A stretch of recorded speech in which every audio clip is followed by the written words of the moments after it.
Ego is a very interesting thing. What it is, what it does to us as people. It drives us forward. It holds us back. It pushes us to do great things. It makes us push others away. When you keep your ego in check, it is the greatest thing in the world. When you don't, it destroys everything. Ashe Wrestling has two men that have been chasing championship gold in the North Carolina-based promotion since the men's title was created. Different paths, but the same desire. One, Darius Lockhart, the intergalactic soul creator of Ashe Wrestling. The other, Billy Dixon, soon-to-be retired icon of independent wrestling. And the man who holds the gold, the All-Father, Darius Carter, a man of deceit and deception, the villain that everyone wants to beat, but nobody seems to be able to get the upper hand against. And with Ryan Rembrandt by his side, Carter has held the Ashe Men's Championship from the very beginning, a year-plus long title reign, leaving a path of frustration amongst those who wish to take it from him.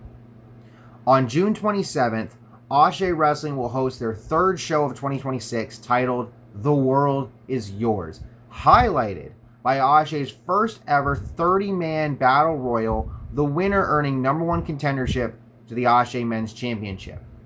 30 men fighting for themselves to earn an opportunity. Friends, teams, and factions set aside for the opportunity to fight for the top prize in the promotion. Ego driving each man. Some more than others. Darius Lockhart has faced Darius Carter 7 times in his career, 4 times at Ashe. The first time they met in an Ashe ring, Lockhart actually beat Darius Carter. But Carter has had his number since. He defeated Lockhart to win the Ashe Men's Championship in the championship crowning tournament, then beat him again at the 10th show last year, and once again this year in May. Billy Dixon, on the other hand, has been feuding with Darius Carter across multiple promotions for the last half decade. And every matchup is its own match. No two Dixon Carter matches are necessarily the same. Of any opponent, Dixon has faced Carter the most, 10 times. But he's only beat him twice. And he's never beaten him at Ashe. In fact, he hasn't beaten him since 2021. And on top of all of that, where these three men intertwine, is that Dixon lost to Carter in a match at the 2024 GCW For the Culture event with Lockhart as the special guest referee. Now that Dixon's career is winding down, as he is set to retire at the end of the summer, it is no surprise that he is still chasing the ghost of his past, his nemesis that he has not defeated in 5 years. If he can't have the belt, if he can't get it done at this point, why not help his best friend to win it, right? Ego. At the 2026 debut show in March, the main event of Carter and now TNA X Division champion Cedric Alexander turned into an 8-man tag team melee, and amidst the chaos, Dixon attempted to stop Carter from using the Ashe Men's Championship as a weapon while the referee was distracted. It cost Lockhart's team the victory. And despite Lockhart agreeing earlier in the night to have Dixon in his corner for his title match against Carter in May, the night ended with one request: don't show up. What Lockhart saw was a liability. What Dixon saw was misplaced judgment. Ego. Dixon didn't heed Lockhart's warning, but at first it had nothing to do with the Challengers match. Instead, he comes out earlier in the night to announce the 30-man battle royal. And at the end of the segment, it was Dixon standing tall against other individuals set to enter the match. So you would think he would listen, just do that, and leave.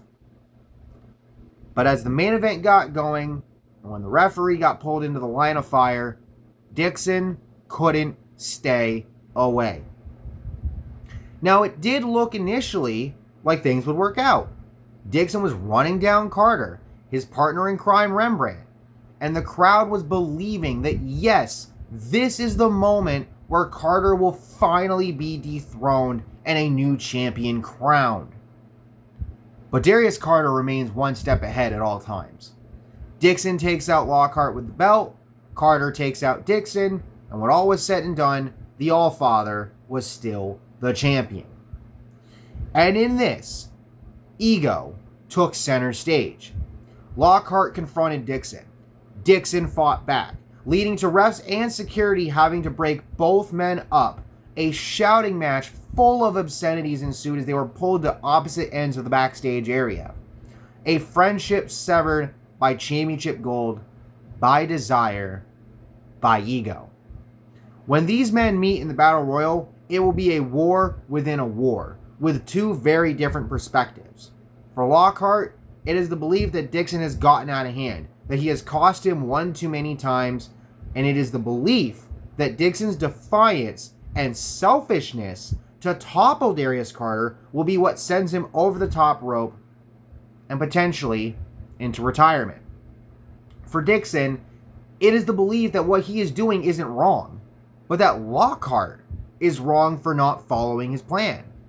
To Billy, all Lockhart had to do was see and understand that he was only trying to help, that Carter is the villain and not him.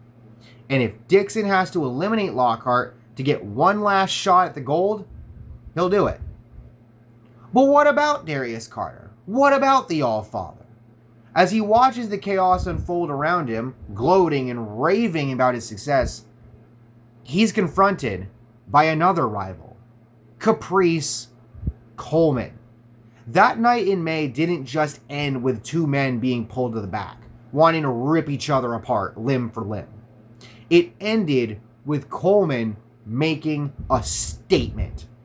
The now ex-Ashe commissioner called his shot against the champion, who has said for months that he believes Coleman was trying to hold him back from winning the gold.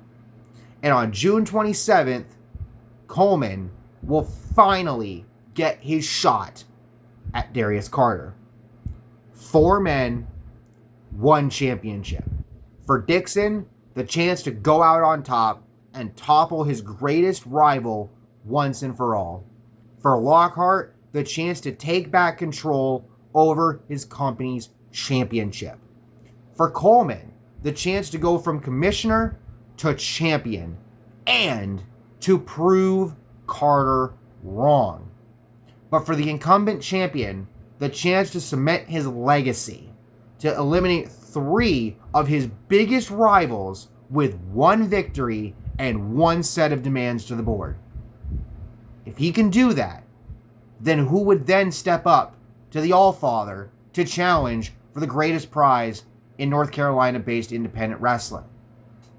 Either way, June 27th will be a turning point for Ashe Wrestling, and nothing may ever be the same again.